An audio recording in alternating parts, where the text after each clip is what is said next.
What's up, Metal Brethren? This is Scotanic One coming at you again live from the dungeon with part two of the Seven Discs of Hell Beginner's Guide to Heavy Metal. I'm going to talk about some black metal discs on this one, and black metal is one of those genres of metal that, there's so many different opinions on what a true black metal band is and what's good, what's not, what's garbage, what's true. I'm not even going to get into those debates because that's fucking ridiculous stuff. I don't even want to, I'm going to go ahead before I even get into these albums and go ahead and say, fuck you to all you elitists out there. These are my opinions of what great black metal albums are, and if you don't like it, then don't fucking listen to what I have to say. Going on with that, we're going to start off with the band that I think coined the entire genre. Everyone will have to agree down the boards that this band started it, and it is Venom. Black metal. This record is a beast. Very lo-fi. Most stuff in black metal is very lo-fi, so you gotta go into the black metal albums knowing that they're not the greatest produced. So, that being said, I'm just gonna go ahead and get into the standout tracks on black metal, and that is, of course, the title track, To Hell and Back. Raise the Dead, Leave Me in Hell, Countess Bathory, Don't Burn the Witch. I got the bonus edition of this, and it's got like 15 fucking bonus tracks on it. But anyway, this is definitely a must own. If you want to get into black metal, start with this one. Moving on to one of the more controversial bands in black metal. They got an album with their picture of their first singer blowing his head off on it. So let's go ahead and get into them. Mayhem.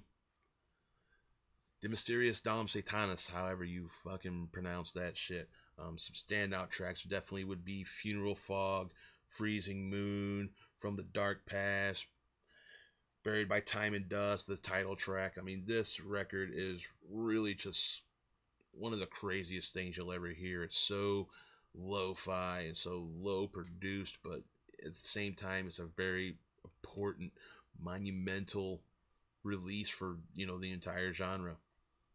Put it in your starter kit. Mayhem, awesome. Moving on, this band is one of those bands that a lot of people have different opinions on their catalog. A lot of people would recommend Panzerfaust, but I'm gonna go ahead and recommend this one because it's one of my favorites. Dark Thrones, Total Death, great record.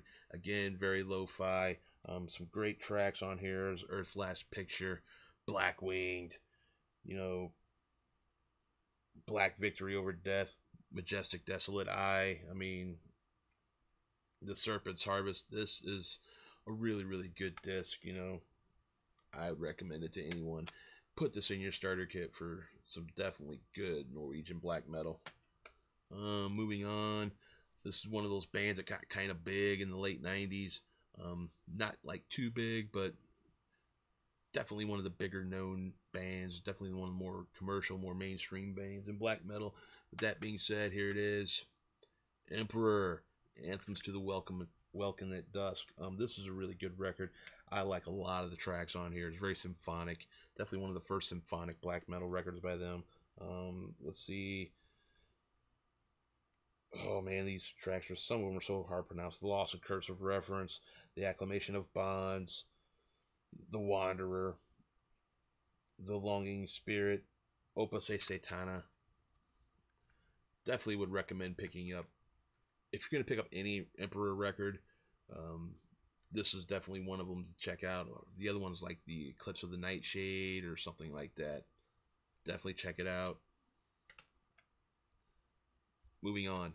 This one is one of those bands that people debate about that are not a black metal band. I consider them a black metal band. They definitely got a lot of black metal tendencies, especially when it comes to the orchestration of the tracks, the overall sound of the band.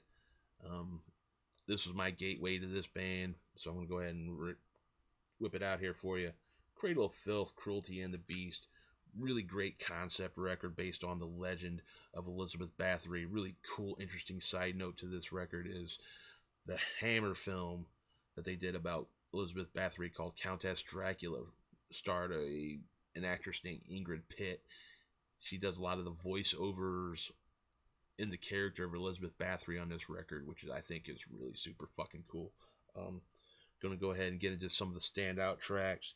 13 Autumns and a Widow, Cruelty Brought the Orchids, Desire and Violent Overture, The Twisted Nails of Faith, and my personal favorite, the Bathory aria. It's like a 9-minute just opus to everything Elizabeth Bathory. Really cool fucking record. If you're gonna pick up this one too, try to get the bonus, the extended edition with the bonus tracks. It's got 2 really great covers on it. Their cover of Black Metal by Venom, and of course one of their standout cover songs, Hallowed Be Thy Name by Maiden. Good stuff. Some people would say this isn't a black metal album, but it is. Moving on.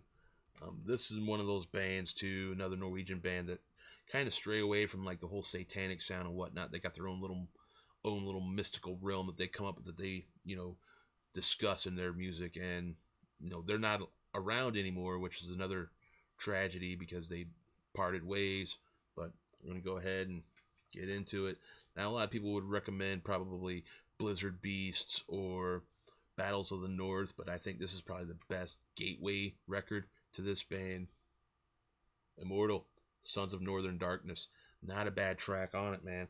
One by One, Sons of Northern Darkness, the title track, Tyrants, Demonium, Within the Dark Mind, In My Kingdom Cold, Antarctica, Beyond the North Waves. I mean, this is just an amazing record. The riffage on this one is just fucking outstanding. Abbot's vocals are probably the best they've ever been. Now, this band does kind of come off as a little bit comedic, a little bit goofy and whatnot, but honestly, don't really focus on that. Focus on the music within. Immortal, Sons of Northern Darkness. Definitely pick it up and start it off with your starter kit. Now, this is another one of those bands that a lot of the purists are going to be like, oh, they fucking suck. That's a fucking shit band. They sold out so many years ago. Man, I don't even want to hear that shit. I think this is a stellar fucking record. Now, a lot of people would recommend some of their back catalog, but I think this is probably the best album to get into this band with, and that is Dimmu Borgir's Death Cult Armageddon. Again, not a bad track on it. Allegiance, For the World to Dictate Our Death, Progenies of the Great Apocalypse, Veritas Bird, Blood Hunger Doctrine, Cataclysm Children. This is a fucking killer record. They definitely were more of a mainstream black metal act and kind of fell off with their last couple of records after this one, but I think this is probably Dimmu Borgir firing all cylinders at their peak. Death Cult Armageddon. Definitely pick it up to add it to your starter kit. And there you have it. The 7 discs of hell for black metal.